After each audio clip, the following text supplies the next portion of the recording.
is the father of every subject. Good morning students, again welcome to this maths class.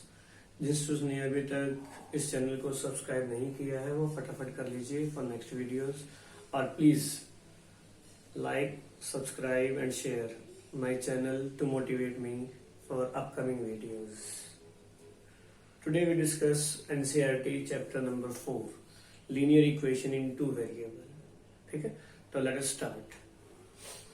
Linear equation in two variables 8th class में आपने study किया था linear equation in one variable. तो पहले थोड़ा सा एक वो इंट्रोडक्शन स्टार्ट करते हैं. लीनियर इक्वेशन, ठीक है, मींस डिग्री 1. ठीक है, सपोज लाइक एग्जांपल दिया मैंने 2x + 5 = 0 और इक्वल में 0 लिखना चाहिए तो उसको बोलते हो इक्वेशन. ठीक है, तो ये आपका था 8th क्लास में जहां आप स्टडी करते थे 2x + 5 only one variable x is the variable. ठीक है, तो सारे क्वेश्चन आप सोल्व करते थे. सपोज मैं आपको एक कंडीशन दे रहा हूं कि आप 2 फ्रेंड हो A एंड B सपोज, और दोनों ने टोटल कलेक्टिव अमाउंट की for PM donation fund 120 rupees. ठीक है, तो फर्स्ट पर्सन ने कितने की, सेकंड पर्सन ने कितने की, क्लियर नहीं है, बट दोनों की टोटल क्वांटिटी थी आपके पास 120. ठीक है, तो उसको आप सिंगल वेरिएबल में रिप्रेजेंट नहीं कर सकते हो. ठीक है, तो उसको मैंने 2 वेरिएबल में अज्यूम किया कि let the amount donate by A x and amount donate by B y, then their total amount is 120. तो यहां आपने कितने वेरिएबल यूज किए, 2.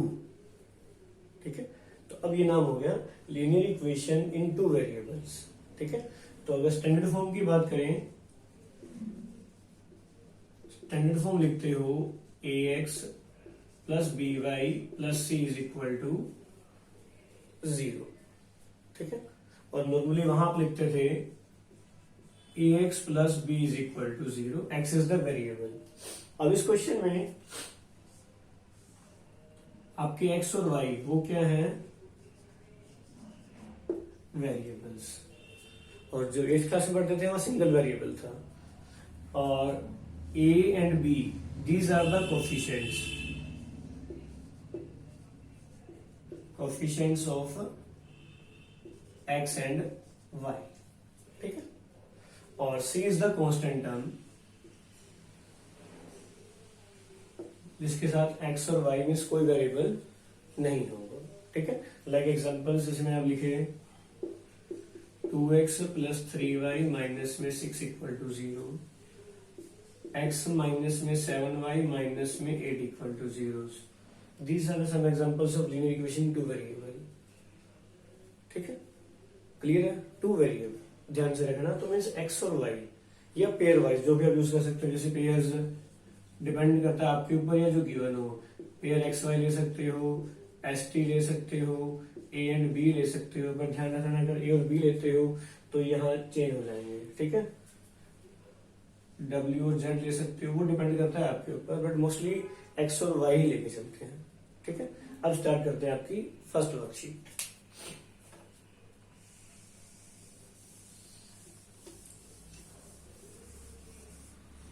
फर्स्ट वर्कशीट है, first question,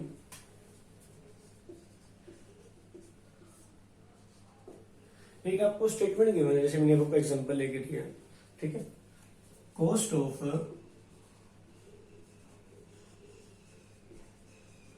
notebook is twice of cost of a pen. ठीक है, means एक तरफ कॉस्ट ऑफ नोटबुक है और एक कॉस्ट ऑफ पेन है. Right a linear equation in two variable. ठीक है, तो हमें अपने इस वर्डिंग को 2 वेरिएबल में रिप्रेजेंट करना है. Only representation, no solution. ठीक है, तो मैं लेट किया जो सोल्यूशन है, let cost of a notebook. इस नोटबुक को हमने x मान लिया, ₹x. Clear. Cost of pen, इसको मैंने रिप्रेजेंट कर लिया y. ठीक है, क्योंकि ये अलग चीज है और ये अलग चीज है, टू सेपरेट चीज है, उसके लिए हमें टू वेरिएबल यूज की है। अब क्वेश्चन ध्यान से कीजिए कि जो नोटबुक है उसकी कॉस्ट पेन की कॉस्ट का डबल है, ठीक है। तो पेन की कॉस्ट जितनी है उसका अगर आप डबल करते हो तो आपके पास क्या आ जाएगा, नोटबुक की कॉस्ट। तो अकॉर्डिंग टू क्वेश्चन क्या हो जाएगा, x इक्वल टू 2y, ठीक है। आपका आंसर आ गया। बट क्वेश्चन है write express this as linear equation two variable, और मैंने भी आपको बताया स्टैंडर्ड फॉर्म क्या लिखते हो, ax plus by plus c is equal to 0, ठीक है। तो मैं इसको स्टैंडर्ड फॉर्म में भी रिप्रेजेंट कर रहा हूं, x माइनस में 2y, क्योंकि राइट साइड आपके पास 0 चाहिए और यहाँ कोई कांस्टेंट टर्म नहीं थी, तो मैंने क्या लिख दिया, this is the standard form of this question कि cost of a pen double है किसकी, सॉरी नोटबुक की कॉस्ट डबल है किसकी, पेन की कॉस्ट। तो ये आपके पास स्टैंडर्ड इक्वेशन है, ठीक है। Now second question,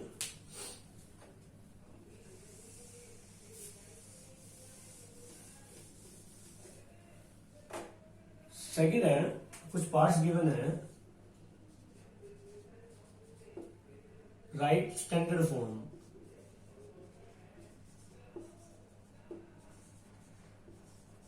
of linear equation in two variables, also write value of a, b and c। Means जो भी आपको नीचे इक्वेशंस गिवन है उसको आप स्टैंडर्ड फॉर्म में कन्वर्ट करोगे। After that write the value of a, b and c, means तीनों टर्म्स होनी चाहिए आपके पास, ठीक है। तो मैं कुछ एग्जांपल्स दे रहा हूं जो कि आपकी बुक में ही है। First part, 2x plus 3y is equal to 9.35 bar, ठीक है। लीनियर इक्वेशन है, टू वेरिएबल्स है, बट आप लीनियर इक्वेशन की स्टैंडर्ड फॉर्म लिखते हो राइट साइड में 0, तो इसको मैंने ऐसे लिख दिया, स्टैंडर्ड फॉर्म क्या होगी, 2x plus 3y minus 9.35 bar is equal to 0, ठीक है। अब इसको आप कंपेयर करते हो, so a is equal to 2, b is equal to 3, c is equal to minus 9.35, ठीक है। बस इतना ही आपको सोल्व करना है। एक बार तो देखिए, x माइनस में y by 5 equal to 10, sorry minus 10 equal to 0, ठीक है। पार्ट ये गिवन है। अब क्लियर देखा जाए तो यही आपकी लीनियर इक्वेशन बन रही है, क्योंकि x की टर्म भी है, y भी है और c भी है। बट इसको थोड़ा सा अच्छे वे में लिखने के लिए, स्टैंडर्ड फॉर्म लिखने के लिए मैं यहाँ एलसीएम ले रहा हूँ, 5x minus y minus 50 by 5 equal to 0।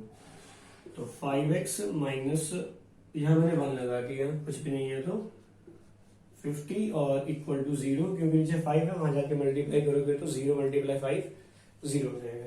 अभी आपकी स्टैंडर्ड फॉर्म होगी, तो स्टैंडर्ड फॉर्म ही अभी यू लिख सकते हो, 5x minus 1y minus 50 equal to 0। Now compare with this ax plus by plus c, तो a आपके पास क्या हो गया, a is equal to 5, b is equal to -1, c is equal to -50, ठीक है। तो ये आपके क्या हो गए आंसर।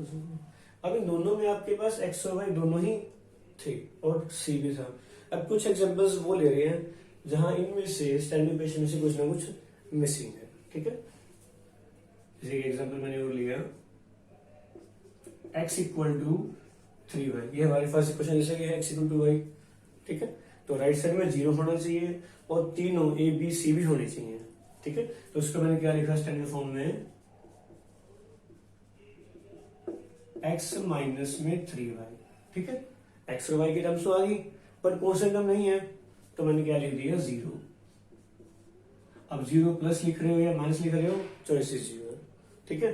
तो कंपेयर करते हो, so a is equal to 1, कुछ भी नहीं है तो मैंने यहाँ 1 लगा दिया, कोफिशिएंट में b इज इक्वल टू -3 और c इज इक्वल टू 0, ये आंसर है। ठीक है, मीन्स जो चीज यहाँ मिस है उसको आप 0 लिख सकते हो। जैसे मैं एग्जांपल ले रहा हूँ जहाँ x या y मिस है, जैसे एग्जांपल मैंने ये लिया 3x + 2 इज इक्वल टू 0। अब आंसर में 0 तो है, बट बीच में y की टर्म मिसिंग है, मीन्स y का क्वेश्चन मिसिंग है, तो उसको लिखने के लिए मैंने क्या लिख दिया, standard form 3x + 0y + 2 is equal to 0। अब 0 मल्टीप्लाई y करोगे तो 0 ही रहेगा। ठीक है, तो उसको आप इग्नोर भी कर सकते थे, बट मैंने इसको यहाँ लिख लिया। अब इसकी जो स्टैंडर्ड फॉर्म आ गई आपके पास, तो a कितना हो जाएगा 3, b हो जाएगा 0 और c हो जाएगा 2। ठीक है, तो जो बाकी पार्ट्स हैं एक बार आप ट्राई कीजिएगा, क्योंकि practice make a man perfect. ठीक है, तो आज आपका होमवर्क भी यही है, सोल 4.1 एक्सरसाइज ऑफ चैप्टर 4। ठीक है, नेक्स्ट वीडियो में है अब नेक्स्ट एक्सरसाइज 4.2 कि what are the solutions of linear equation in 2 variables, वो डिस्कस करेंगे। Okay, thanks and have a nice day.